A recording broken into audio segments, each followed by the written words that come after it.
अस्सलाम वालेकुम नाज़रीन, मेरा नाम अली रज़ा है और आप देख रहे हैं पाकिस्तान डिजिटल। इस वक्त मेरे साथ मौजूद हैं समाजी रहनुमा ज़फ़र अब्बास साहब। इस महंगाई में जिस वक्त एक आम आदमी जो है वो परेशान दिखाई देता है, आप नहीं समझते इस शहर में, हर शहर में एक ज़फ़र अब्बास होना चाहिए?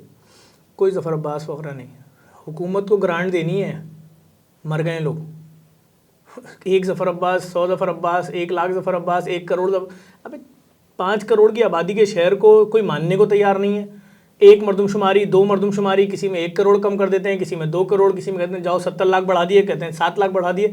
अरे भाई, जब असल मरदमशुमारी आएगी ना, आपकी आंखें फट के गिर जाएंगी नीचे। ये कराची है, वो आदमी तो ढूंढ के लाओ जो बोले मैंने पूरा कराची घूमा हुआ है, मैंने औरंगी टाउन पूरा घूमा है, मैंने लांडी पूरा घूमा है, मैंने तीसरा टाउन पूरा घूमा है, मैंने खारदर पूरा घूमा है, मैंने आगरा ताज पूरा घूमा है।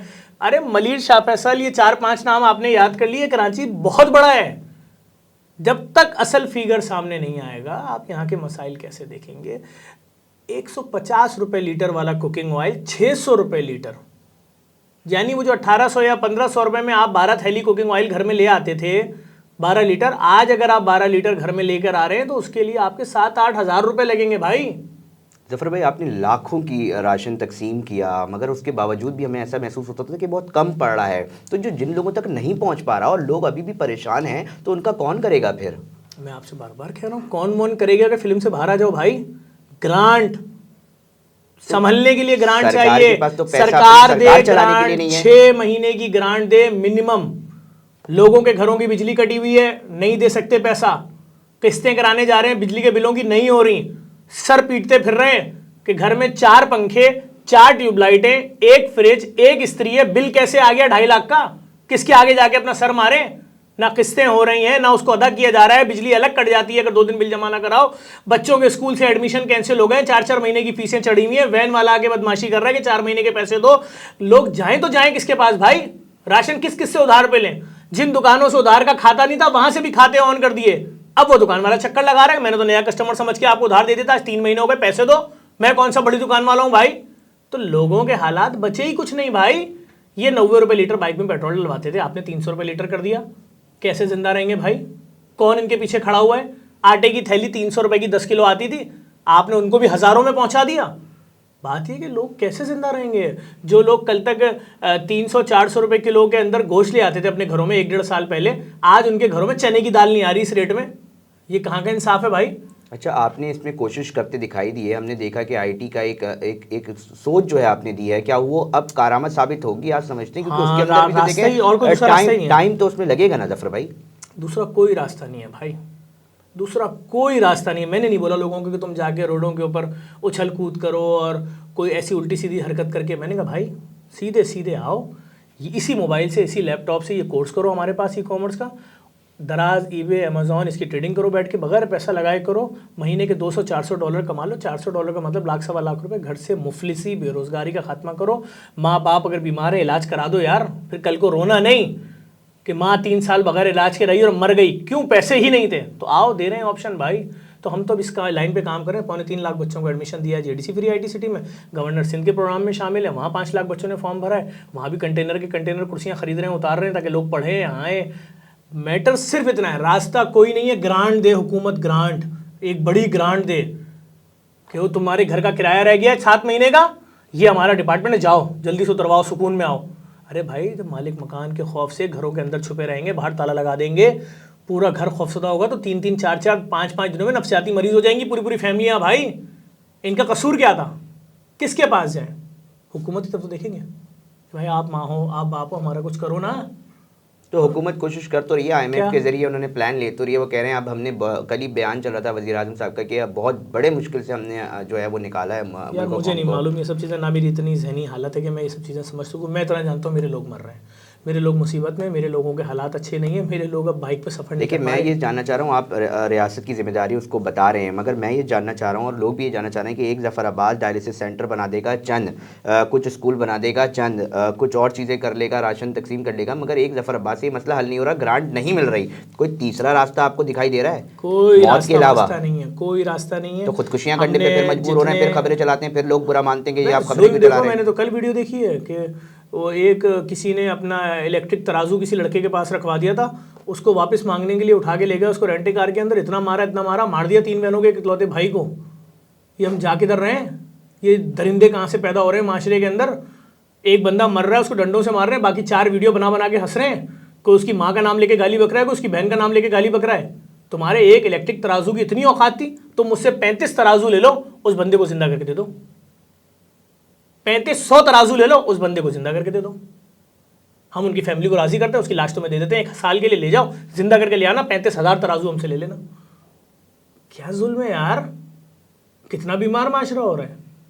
इधर हम आटे को रो रहे हैं, तेल को रो रहे हैं, चीनी को रो रहे हैं, चावल को रो रहे हैं, पेट्रोल को रो रहे हैं, बिजली को रो रहे हैं, गैस आती नहीं है, पानी गटर का आता है घरों में, सड़कें हैं नहीं हमारे पास, ट्रांसपोर्ट का क्या निजाम है सब आपके सामने। अच्छा, ये उधर लोगों को जरा जरा से कर्जों के लिए उठा के मार के उनकी वीडियोस लोड कर रहे हैं। जफराबाद साहब, हम ये भी तो देखते हैं, शहर के लोग ये भी तो देखते हैं कि हम पेशावर जाते हैं, वहाँ पानी के लिए कोई एहतिजाज पर नहीं निकलता, लाहौर पे भी पानी और इसके ऊपर बड़े बड़े तो उनके यहाँ गटर का पानी नलकों में आ ही नहीं रहा, हमारे यहाँ आ रहा है ना, हमारे यहाँ आ रहा है तो हम निकलेंगे ना। तो उसकी वजह क्या है?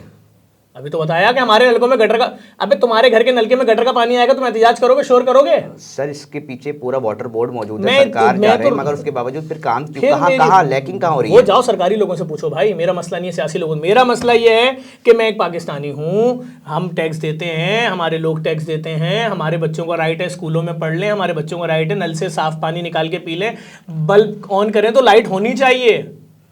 आपने अभी कुर्बानी का पूरा एक सिलसिला रखा, आपने देखा बड़ी तादाद में जानवर आए पिछली दफ़ा और अब में कुछ फ़र्क नज़र आया? क़यामत खेज़ फ़र्क था। अगर पिछली दफ़ा वो जानवर देखने डेली 20,000 लोग आते तो इस बार वो जानवर देखने के लिए 1-1 लाख लोग आए। सवालिया निशान था बहुत बड़ा, जिसको ज़्यादा होने पे नहीं, वो सब ये कह रहे थे भाई कि हमारे घरों में जानवर नहीं है महंगाई की वजह से, हम अपने बच्चों को 2 वक्त का खाना नहीं खिला पा रहे, 1 वक्त का तो छोड़ चुके हैं, हम अपना मजहबी फरीजा कैसे अंजाम दें? 65-70 हज़ार रुपए वाली बछिया के रेट मांग रहे हैं मार्केट में 10 लाख रुपए। शिकायत किसके पास दर्ज कराएं जाके? कोई ऐसा सेंटर तो बता दो। आपकी ताजिरों से भी बड़ी मुलाकात होती है, वो खुश दिखाई दे रहे हैं?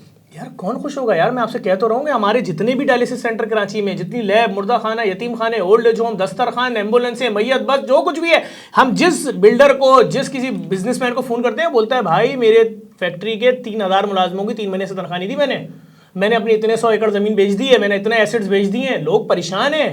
मुझे नहीं मालूम ये सब कुछ जो उछल कूद है वो दिखाया जाता है टीवी पे, क्या है कैसे हो रहा है। ये जो 80% आवाम है पाकिस्तान की जिन हालात से गुजर रही है, इस पर कोई बात क्यों नहीं कर रहा? यहाँ का जो लड़का है वो हाथ में डिग्री ले रहा है, वो इस सोच पर है कि शायद वो यहाँ से निकल के उसको कोई अच्छी नौकरी मिल जाए, नौकरियों के दरवाजे बंद होते दिखाई दे रहे हैं। मगर एक आम आदमी ये जानना चाह रहा है कि इसका सोल्यूशन क्या है, सिवाय बाहर चला जाऊँ। और बहुत सारे लोग हैं जो बाहर भी नहीं जा सकते, तो ब्रेन ड्रेन हो रहा है, तो अच्छा दिमाग जो है वो तो बाहर जा रहा है। आप वेल कनेक्टेड आदमी हैं, आप अली रज़ा साफ़ी वेल कनेक्टेड आदमी हैं, मिनिस्टरों, वजीरों से, वजीर आला से सबसे फ़ोन पर रब्ता कर लेते हैं, एक कॉल पे आपकी कॉल उठाई जाती है। बिल्कुल। 6 महीने के अंदर कितने चैनल छोड़ चुके हैं? बिल्कुल। क्या बिल्कुल? जवाब दें भाई। बिल्कुल छोड़ना पड़ा है मुझे। अंदाज़न कितने चैनल छोड़ चुके हैं? 2 चैनल इसी महीने छोड़े हैं मैंने। 6 महीने में कितने चैनल छोड़ चुके हैं? 2 चैनल छोड़े हैं, फिर मुश्किलात का सामना तो करना पड़ रहा है भाई। 4 के नाम तो मुझे याद आ रहे हैं, तुम आपको छोड़ रहे हैं। आपने 6 महीने में कितने चैनल छोड़े हैं? हाँ, इससे पहले मैं GTV में था, उसके बाद बोल गया, उसके बाद अभी K21 में एज अ न्यूज़ एंकरिंग कर रहा हूँ। आपकी नौकरी क्यों नहीं सिक्योर हो पा रही भाई? आप तो इतने वेल कनेक्टेड आदमी हैं। आप जिसकी कॉलें मिनिस्टर्स उठा लेते हैं, वजीर उठा लेते हैं, सेनेटर उठा लेते हैं, आपके पास नौकरी नहीं है मुस्तहकम, तो आप लोगों का तो सोचो। शहर के ग्रांट नहीं दे रही हुकूमत, आपने कर लिया, आपको डोनेशन भी नहीं मिल रही। अब एक आम आदमी क्या करे? मतलब एक आम आदमी मैं हूँ, आप हो, मतलब एक हम जैसे नौजवान, दुआओं से तो जंजीरें नहीं कटती ना जफर भाई। मेरे सामने यही रास्ता, आप दुआ करें सब लोग मिलकर अल्लाह ताला से कि इस मुल्क के हालात चेंज हो, हमारे घरों के हालात चेंज हो, हम अपने रोटी दान का ढक्कन खोलें, उसमें रोटी हो हमारे बच्चों के लिए, चाहे वो मौजज़े से आए, चाहे वो दुआ से आए, क्योंकि लोगों की जेब में पैसा ही नहीं है।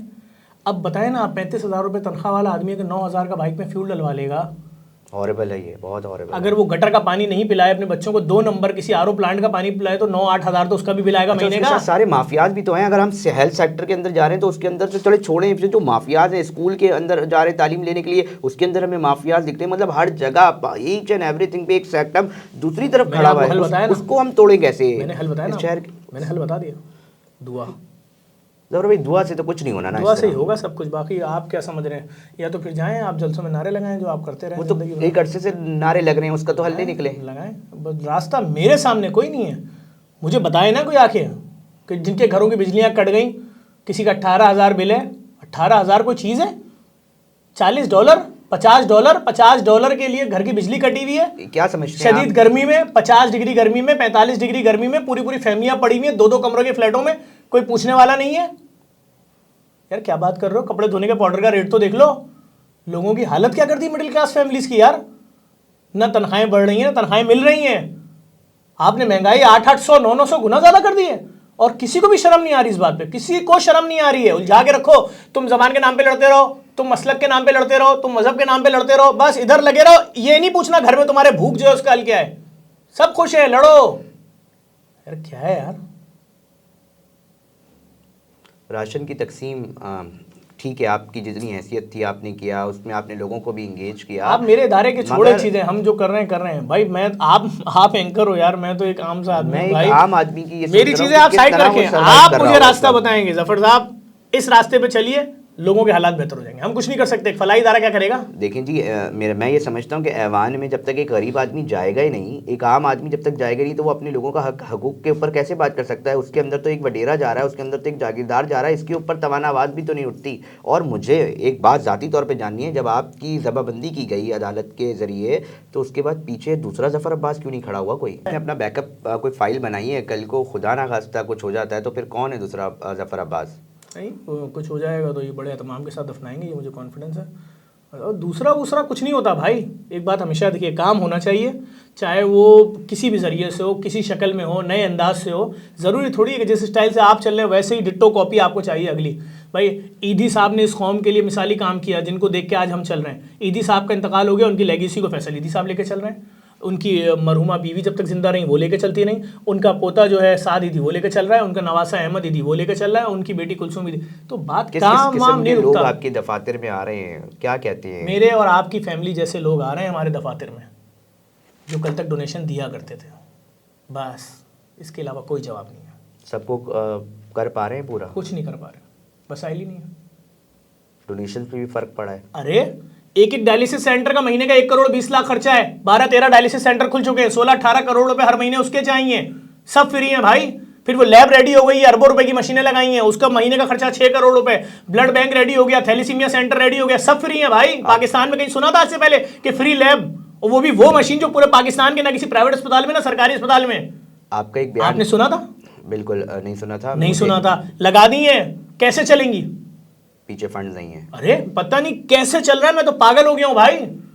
मेरी समझ में खुद नहीं आ रहा है आगे होगा क्या। या तो फिर हम भी वही वाला तरीका अपना लेते हैं जैसे बहुत सारा होता है निजाम, कि जी सही है पूरे साल कुछ नहीं, रमजान में ऐड शेड लगा दिया, ये कर लिया वो कर लिया जी आज। नहीं, रमजान में काम करें तो पैसा पता नहीं कितना बच जाए हमारे। हमारा तो हर महीने का 20-20 करोड़ रुपए खर्चा लग रहा है मुझे।